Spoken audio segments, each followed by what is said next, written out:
What does it actually take to become the fastest human being on the planet? And then, when everyone expects you to slow down, get even faster. Because right now, in the summer of 2026, Noah Lyles is doing something that nobody in this sport saw coming. Not the records, not the titles, not the Olympic gold. Something quieter than all of that and somehow more impressive. He is refusing to plateau. And on June 16, 2026, in a small Czech city called Ostrava, he ran a race that wasn't even on most people's radar, 150 meters, a distance you won't find at any Olympics, and produced a performance so complete, so controlled, so utterly dominant, that it forced the entire track and field world to ask one simple question. Is Noah Lyles the most well-rounded sprinter alive right now? After today's script, you'll have your answer. Before we get to Ostrava, you need to understand why a 150-meter race, of all things, matters. This distance is not officially recognized by World Athletics. It doesn't appear at the Olympics. It doesn't appear at the World Championships.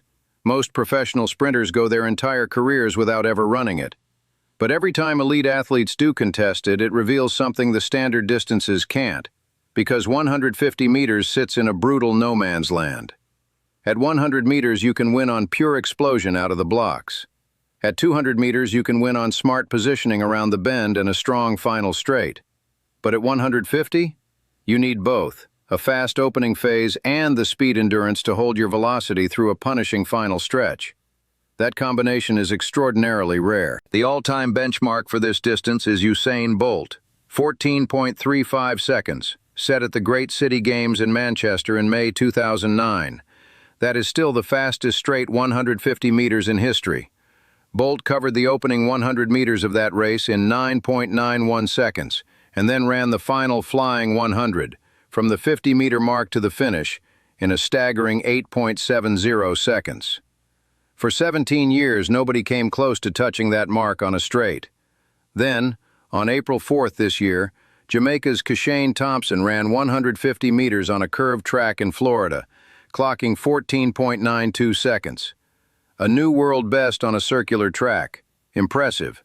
But the straight track record? Still Bolt's. That's the mountain Noah Lyles was quietly eyeing when he arrived in Ostrava on June 16th. And he wasn't alone. Racing alongside him was an 18-year-old Australian who, over the past 3 months, had become the most talked-about teenage sprinter on Earth. Gout Gout. Born on December 29, 2007 in Ipswich, Queensland, the son of South Sudanese parents who migrated to Australia, Gout had already had one of the most extraordinary few months any junior sprinter has ever experienced.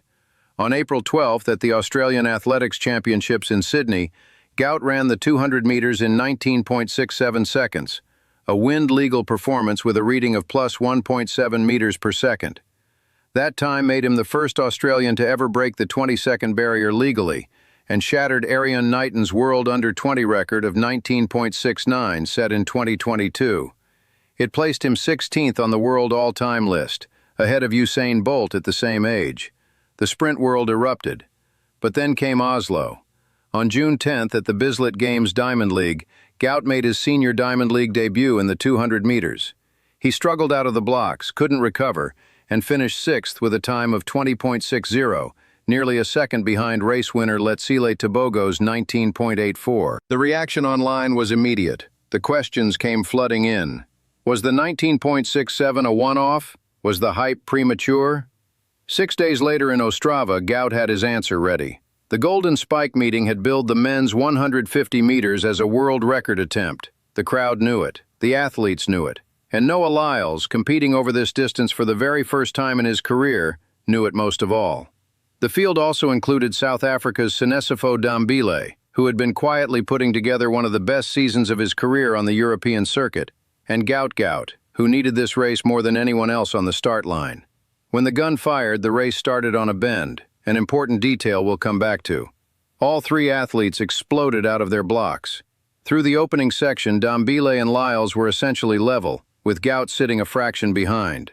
No separation yet, no panic from anyone. Then the straight arrived and the race changed completely. Lyles shifted gears with a smoothness that looked almost effortless. His upper body stayed relaxed. His stride pattern stayed rhythmic. He wasn't forcing it. He was executing. Dambile gave chase with everything he had. Gout began to close ground. But Lyles was operating at a different frequency. He crossed the finish line in 14.67 seconds, a new world best for the 150 meters on a curved start track. He had taken a quarter of a second off Kashane Thompson's previous mark of 14.92, set just 2 months earlier in Florida. Sinesifo Dambile crossed in 14.78, also inside the previous world best, and a new South African national record. And Gout finished third in 14.96, a new world under-20 record, and also a new Australian record over the distance. 3 athletes, 3 records, 1 race. In the immediate aftermath, Lyles was electric. "Was there ever any doubt?" he told Czech television. "Was there ever any doubt?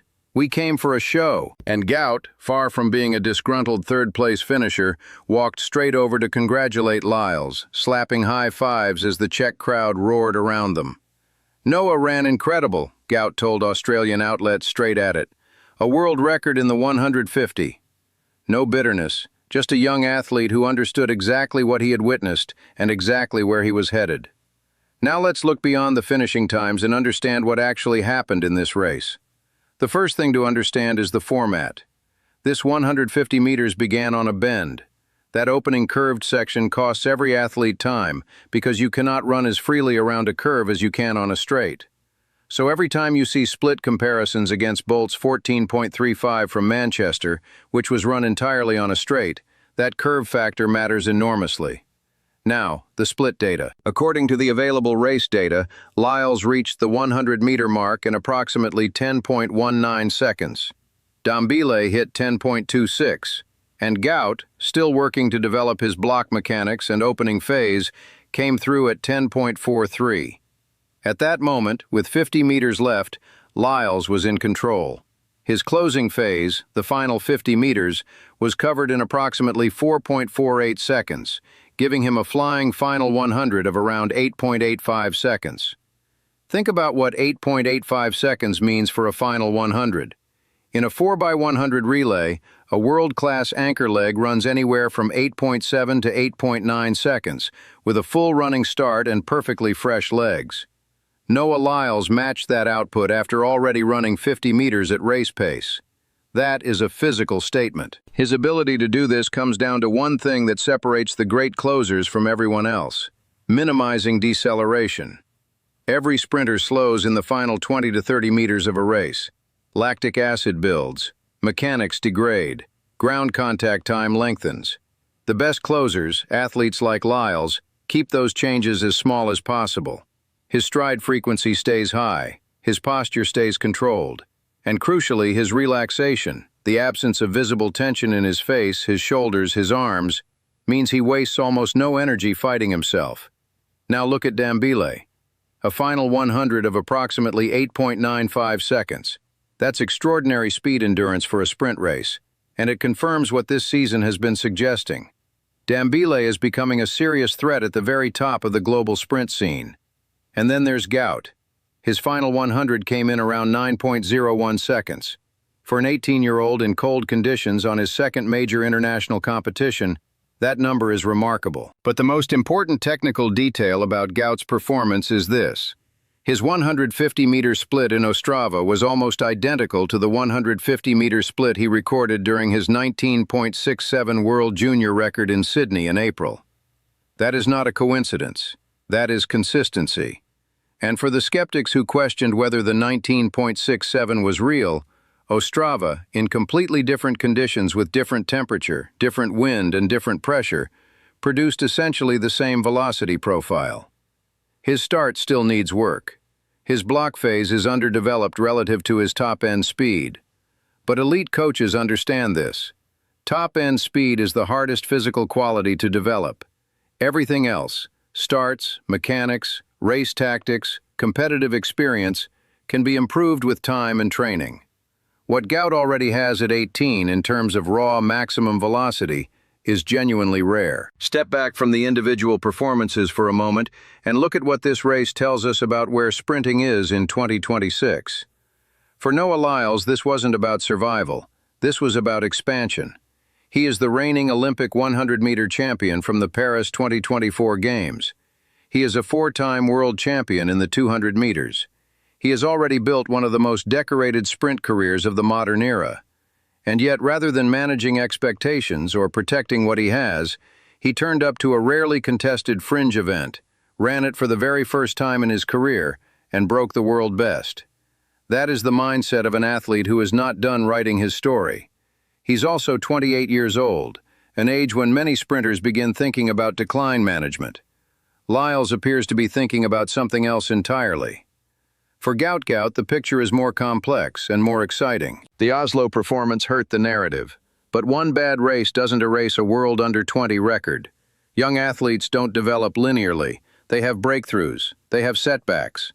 They have days when everything clicks and days when nothing does. What matters over time is the trajectory. And Gout's trajectory, backed up by his Ostrava performance, still points upward. His coach, Diane Shepherd, has managed his development carefully, protecting him from overexposure while still giving him moments like this one. He is passing up the Commonwealth Games this year to focus on the World Under-20 Championships in Oregon in August. If he runs clean there, develops his start, adds competitive experience, and continues building on the raw speed he clearly possesses, the next 3 to 4 years could see him become one of the dominant forces in global sprinting. As for the bigger picture of sprinting itself, 2026 is shaping up as a season that will be remembered. World records and world bests are falling. New athletes are arriving earlier than expected. And performances that once felt impossible are suddenly happening in front of live crowds in Czech cities on Tuesday afternoons. The sport is alive, and it has never been more entertaining to watch. The men's 150 meters at the 2026 Ostrava Golden Spike was not the biggest race of the year. It wasn't an Olympic final. It wasn't a world championship showdown. But sometimes a race that's off the main calendar tells you more about where the sport is heading than any championship ever could. Noah Lyles showed us that a great champion doesn't coast. He expands. He takes risks. He runs distances he's never tried before and breaks world bests in the process. Sinesifo Dambile showed us that there is a tier of athlete just below the headline names: patient, dangerous, and getting better with every race. And Gout showed us something perhaps most important of all, that when the dust settles on Oslo and the skeptics have had their say, the raw material was always there. 3 athletes, 3 records, 1 race, and a summer that suddenly feels like the beginning of something special. Now I want your thoughts. Given what we saw in Ostrava and everything that's happened this season, do you believe Gout has the potential to one day challenge the 200-meter world record of 19.19, currently held by Usain Bolt since 2009? And do you think Noah Lyles, in the peak years of his career right now, has what it takes to eventually run a straight 150 and go after Bolt's 14.35? Leave your answers in the comments. This is the conversation track and field deserves. Until next time, keep your eyes on the track.